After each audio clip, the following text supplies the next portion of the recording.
Hello everyone केमती अच्छा समस्ते पिला माने ए 22 तारिख दिन तमर वृत्ति परीक्षा अछि किंतु वृत्ति परीक्षा जीवा पूर्व तुम पे तीनोटी गुरुत्वपूर्ण सूचना लेके आछे सबु जाक डिस्कस करबा। प्रथम पॉइंट बहुत इंपोर्टेंट सेटा होची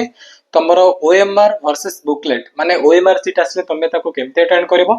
बुकलेट जदि आसी ताको तमे केमते अटेंड करबो जहा द्वारा तमे फेल होबोनी बुझा पड़ला। सेकंड जिंस होची तम पे किछि इंपोर्टेंट इंफॉर्मेशन अछि ता विषय में आलोचना करबा तम क्लास रिलेटेड। थर्ड पॉइंट होची पास हेबा पई तमे किपरि पढिबो मात्र गोटे दिन अछि हला केवल 21 तारिख बाकी अछि मझरे तो गोटे दिन पढी तमे केमति पास करि परिबो बा अधिक मार्क केमति आनि परिबो एटा से डिस्कस करबा। चलो लेट करबा ने स्टार्ट करबा आज वीडियो को। फर्स्ट हमें बुकलेट विषय तो देखिबा बट तम पई जो इंपोर्टेंट इंफॉर्मेशन अछि सेकंड पॉइंट ता विषय में प्रथम कहूचे कोन अछि हमरो ना तम क्लासेस रिलेटेड पिला माने हला आज होची केते 20 तारिख आज हला हमर सितंबर 20 तो सितंबर 20 तमरो संध्या 7 बेले मु आज तम मान को कोन पढेबी हमर इंटेलिजेंट टेस्ट हला बा बौद्धिक परीक्षा रो किछि मोस्ट इंपोर्टेंट प्रश्न में अभ्यास करबा बुझा पड़ला। बौद्धिक परीक्षा रो किछि मोस्ट इंपोर्टेंट प्रश्न में आलोचना करबा जोटा कि तम वृत्ति परीक्षा आसीबार चांस बहुत अधिक अछि फर्स्ट कथा हला किंतु आसंता काली पिला माने तम पे गेम चेंजर हबो आसंता काली ना तम पे गेम चेंजर हो कहीं ना गोटे दिन मात्र समय बाकी अछि तो आसंता काली जे तमर लास्ट क्लास रहबो लास्ट क्लास रे सबुठु बेस्ट क्वेश्चन तम पे आसीबो मोस्ट सिलेक्टेड क्वेश्चन जोडा वृत्ति परीक्षा आसीबो से प्रकार प्रश्न हमें आसंता काली नै के आसीबो बुझा पड़छि। केवल मु एका नुह मो सहित शुभम सर मध्ये काली क्लास करछन्ते तो टाइमिंग कोछि पिला माने शुभम सर तम माने को पढेबे जीएससी माने कोन विज्ञान ता सहित से पढेबे एसएससी माने हमर सामाजिक ए दीजा क्लास करिवे केते बेले ना काली संध्या 5टा बेले हला 21 तारिख दिन जीएससी माने विज्ञान और सामाजिक काली संध्या 5टा बेले करिवे तार मु तमर क्लास नै पिला माने कोन नेबी मैथ मैथ माने कोडा जोडा बौद्धिक आईटी बोले कोइ परिबा हम इंटेलिजेंट टेस्ट बौद्धिक परीक्षा ता सहित तमरो गणित मैथमेटिक्स आरो क्लास मु केते बेले नेबी संध्या 7टा बेले नेबी बुझा पड़ला। शुभम सर तम मान को पढेबे 5टा रु नेकी 6टा पीएम पर्यंत घंटे क्लास करिवे तार मु तम क्लास नेबी 7टा रु पाखा पाखी 9टा पर्यंत टोटल काली हम मो क्लासरूम जूनियर चैनल रे 3 घंटा काली लाइव क्लास रे पिला माने 3 घंटा हमें तम मानु काली लाइव क्लास रे पढेबो 5 रु 6टा कंटिन्यू घंटा चलेबो देन तमरो 7 रु नेकी 9टा 2 घंटा ए 2 घंटा मु तम पढेबी कोन पढेबी गणित ता सहित बौद्धिक परीक्षा रे प्रश्न उत्तर आ कालरो क्लास में जहा क्वेश्चन नबो सेटा पिला मान रे हमरो फाइनल मैराथन क्लास माने ए जति दिन भीतर जहा पढि नथिलु मोस्ट इंपोर्टेंट एमिति क्वेश्चन एटी प्रैक्टिस करेबु जोडा तम वृत्ति परीक्षा रे आसीबार चांस बहुत अधिक अछि से प्रकार प्रश्न निहाती देखिबो हला आ तमे आराम से ए जो क्लास अटेंड करछो पढुछो ना पिला माने आराम रे तमे वृत्ति परीक्षा रे 100 रु 100 मार्क आनि पारिबो।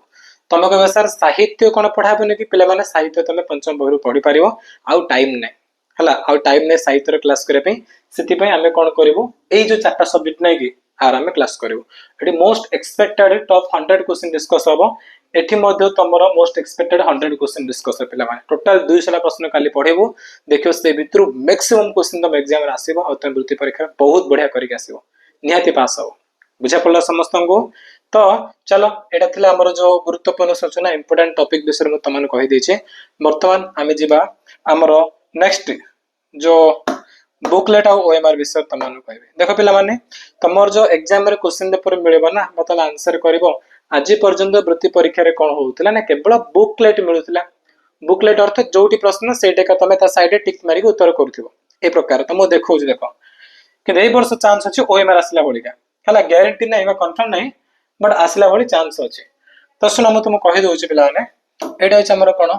एटा अछि बुकलेट तमान तमो ए प्रकार क्वेश्चन पेपर मिलियो 2024 गत वर्ष रो पेपर एटा ए प्रकार आस्तेला हला एमति तो प्रश्न देखा जीवो साइड रे फुल मार्क समय लिखाइ थिवो एटे परीक्षा केंद्र नाम लिखिबो हला कि तापरे एटा के तमे लिखिया दरकार नै परीक्षा निरीक्षक पूर्ण करिवे जे इन्विजिलेटर अछन ना माने क्लास रे से करिवे कि एटा तमे निजे करिवो तम ना लिखिबो एठी हला रोल नंबर लिखिबो तापरे संख्या लिखिबो एठी रोल नंबर अक्षर लिखिबो आ विद्यालय नाम लिखिबो ए प्रकार जदि आ बदल आउ किछि देथिबो तो ताल तमे ताको पढिबो पढि के भलो से लिखिबो फर्स्ट कथा। सेकंड आंसर छि पिला माने तापर तमरो क्वेश्चन पर एसब दरकार नै किछि हला एसब किछि दरकार नै तापरे हमें जिबा हमर क्वेश्चन पेपर को तम क्वेश्चन पेपर ए प्रकार किछि मिलिबो हला जेंति प्रथम भाषा ओडिया हमर ओडिया स्टार्ट हिजो केतरु 1 नंबर स्टार्ट हम 20 नंबर पर्यंत है। तापर 21 आरंभ हो तुम मानकर गणित 21 रु 40, तापर तुम 41 रु 60 विज्ञान है, 61 रु 80 नंबर सामाजिक, तापर लास्ट आम अच्छे 81 नंबर 100 नंबर पर्यंत बौद्धिक परीक्षा। ए प्रकार मोट 5टी विषय रु 20 20 20 लिखाए 100 मार्क प्रश्न आसो। ठीक अच्छे। तो यहाँ हूँ बुकलेट माने तुम कौन कर कहल कौन कर ना तुम टिक मार्क दब है, तुम केवल टिक मार्क दब। यदि प्रश्न पढ़ तुम आम जीवन में क्यों व्रत आम करूँ मनकर तुमको लगे कि ऑप्शन सी लगे है, मनकर आर ठीक आंसर कौन स्वदेश सेवा तो ठीक आंसर हम ऑप्शन डी हम जातीय पताकार प्रश्न उत्तर यहाँ तुम कौन कर डी ठीक अच्छे ना तुम डी को टिक मार्क मार को पेन रे रेड पेन ना पिला माने तुम रेड नुह ब्लू कलर कि ब्लैक कलर पेन रे मार बुझा पड़े। प्रकार तुम एमतीका टिक मार्क मार आउ कोड़े बिल्कुल टच करनी कले से आम प्रश्न रिजेक्ट हो बुझा पड़ा जोड़ा ठीक लगे तुम केवल टिक मार्क मार। यहाँ हूँ बुकलेट है, यहाँ बुकलेट तो से लिखी कि केवल गोटे अक्षर कला नील बल पेन व्यवहार करके तुम कौन कर केवल गोटे कोठर टिक चिन्ह दब गोटे अधिक कोठर टिक चिन्ह दिखाई कटाकटी कले तुम से उत्तर किसी मूल्य मिल ना है। तेणु जोड़ा दब भल भावी चिंतिक गोटा टिक मार्क दब। तो यहाँ हूँ आम कौन बुकलेट है, एमती कौन प्रत वर्ष आसूला ए वर्ष भी आसीपे कि कहीहबनी कि चांस अच्छी किसी अल्प परिमाण की ओएमआर सीट आसीपर ओएमआर सीट तुम आसीपर तार भी चांस अच्छे। ओएमआर सीट रे कौन हम जानच ना एटी तुम कौन कर तुम एठिका टिक मार्क मारुच मारी क्वेश्चन पेपर पूरा देदेव तुम टीचर को दे घर खाली हाथ आसो कि ओएमआर रे कौन जानच ना तुम क्वेश्चन पेपर धरी घर पड़ा आसो गोटे ओएमआर सीट मिल तुम टीचर को दब। ओएमआर सीट रे कौन तुम देखे आगू सीट कौन कर ना मन कर तुम देख 1 नंबर 4टा ऑप्शन तुम डी ठीक लगुच ओएमआर सीट जीव ओएमआर सीट जीव क्वेश्चन पेपर किसी कर डायरेक्ट ओएमआर सीट पड़ेब है। ए प्रकार ओएमआर सीट देव ये 1 नंबर लिखाई तो 1 नंबर तुम कौन कर डी ठीक अच्छे ना तुम डी को जाए गोल बुल डी को भल गोल बुल भल पूरा गोल बुल तेणु आज तुम प्राक्ट कर बेस नहीं 5-10 टाइम बन गोल बुल प्राक्ट कर बुझा पड़ा एमती पूरा गोल बुल जदि गोल तुम अधा बुलेब ताल हेनी पिला अधा बुले से रिजेक्ट हो कि तुम बुले कि बाहर बेसी नहीं जीव बेसी रिजेक्ट हम मतलब साइज रे बुलेब साइज पूरा गोल बुलेब से गोल बुझा पड़ी। ए प्रकार तुमको करने पड़ो आ जो ऑप्शन तुम ठीक लगे तुम कर मनकर 1 नंबर डी ठीक है ना तुम डी को क्या कर कि तुम डी को काटिकी डी को मन मार दी तुम इे बी पढ़ले हेनी कि तुम टिक मार्क देले हेनी है कि इंटू देले एमती हेनी जोड़े ठीक लगुच तुम एमती गोल बुलेब। यहाँ हूँ आम ओएमआर सेट बुझा पड़ा गोटे कर तुम नहीं इरेजर लिभेब लिभे आउट कल हेनी रिजेक्ट हो तो जोड़ा तुम कर केवल थरे ही गोल बुलेब है। तो यहाँ मोर ओएमआर सीट तापर चलो पिला माने बुझिल तो ओएमआर रे कौन कराब आमन को ओएमआर रे तुम भी ना बा रोल नंबर मध्य लिखा कहले कहीपे है तो डिटेल देख कि बुझा पड़नी माने तुम जे क्लास टीचर थे पचारि लिख कि गोल बुलार तुम मो सठिक उपाय कहले केमती बुलेबा कौन ना कही से प्रकार तुमको करने पड़ो। ओएमआर सीट ना मशीन चेक कर ऑटोमेटिक मशीन निजे चेक कर तुम मार्क देखा है। तो ओएमआर सीट से नहीं जी तुम क्वेश्चन पेपर धरी घर पड़ा आस जदि ओएमआर है मैंने ओएमआर होनी मैंने किसी असुविधा नहीं तुम क्वेश्चन पेपर नहीं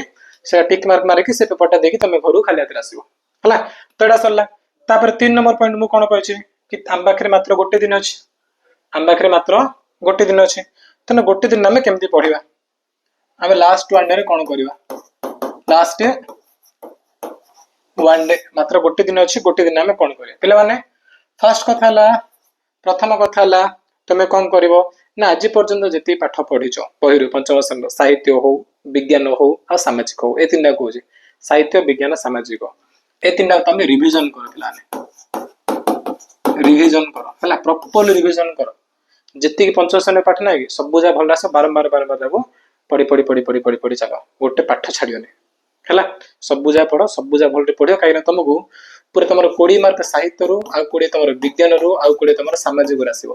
ये 60 मार्क तुम कुआड़े जीवन जदि तुम 5म श्रेणी बही पढ़ुच आ विज्ञान सामाजिक शुभम सार क्लास करेंगे मोस्ट एक्सपेक्टेड 100टा प्रश्न लेकिन आसवे ताको भी देख बुझा पड़ा थोड़ा बहुत इंपोर्टेंट तुम 60 मार्क आसो गणित 20 मार्क तुम कौन कर काली ना काली मो पिला 2 घंटा मार्थ क्लास से तो संध्या बेल नेबी किंतु आगुरी मुझे गणित क्लास करने की से क्लास रो तुम ऑलरेडी क्वेश्चन प्रैक्टिस करथिबो और मो टेलीग्राम रे पिला माने गोटे डिस्क्रिप्शन रे टेलीग्राम रो लिंक दे दीजिए से लिंक रे क्लिक करी जॉइन करो सेठी मु तुमको मैथ रो आ हमर बौद्धिक परीक्षार तार सब प्रश्न दे देबे तुम बसी प्रैक्टिस करि चलियो बुझा पड़ला एति खाली करियो मु कोन कहले पुणी थर कहूची पंचसन साहित्य विज्ञान सामाजिक बही भल से खाली दिन बसी पढ़िबो सब पाठ पढ़ो गोटे बही छाड़ियोनी तार क्वेश्चन आंसर पाठ शॉर्ट क्वेश्चन खाली पढ़ो 1 मार्क वाला प्रश्न आ किछ नै हला भल रे पढ़िबो आ गणित पाई ना तब बही रे पढ़ले हबनी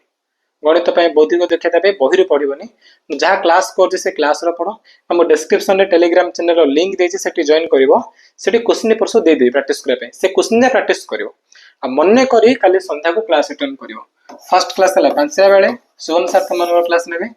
तापरे राति की मु तमन को ने केते बेले संध्या 7 बेले 7 रो 9टा पूरा 2 घंटा मु तमन क्लास नेबे बुझा पड़ला इधर क्लास भी खाली अटेंड करिवो चलो वीडियो रेती कहबार थिला थैंक यू पिला माने थैंक यू सो मच हमें बहुत जल्दी मिसिबा आज संध्या 7 बेले तमरो बौद्धिक दक्षतार मोस्ट इंपोर्टेंट कोडा क्वेश्चन हमें आलोचना करबा ठीक अछि चलो बाय।